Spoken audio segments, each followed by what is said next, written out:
today's gospel, we have a taste of the amazing mercy of God. A sense that God is always for us.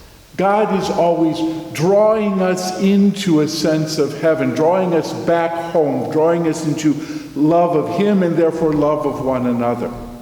There is no question that the woman sinned and sinned seriously. Although one does have to wonder where the man is, because you don't commit adultery by yourself.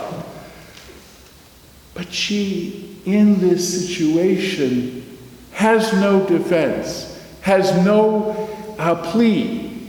There's nothing she can do or say on her own behalf. She is guilty and everyone knows it. And Jesus knows it.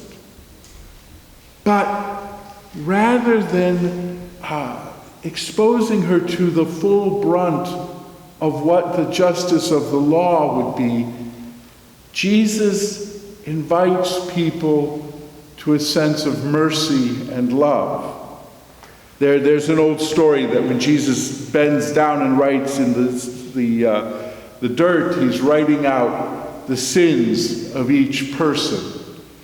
And so as they look, they see Jesus saying, well, this one has done this, and this one has done that. It's like, I'm getting out of here. I'm out of here. I don't want my sin written down. How often we want to justify ourselves by condemning someone else. How often we want to show ourselves to be good by being better than someone else. And oftentimes we are better than our brothers, than other people around us in particular areas. But the standard that we are supposed to have is not our brothers, is not the people in the church, is not the people in the world. The standard of righteousness and goodness is God Himself, whose image we are. And it is in that way an impossible standard. And so all of us stand before God as that woman did, guilty of our sins, guilty of what it is that we have come to love that's disordinate, guilty and without any defense. Except the defense that the cross itself gives us, that Christ, who has loved us, does not forget us, but calls us ever deeper into his own love, into His own life. So we come now very close to the end of Lent and all the preparations and the particular unusual preparations of this year.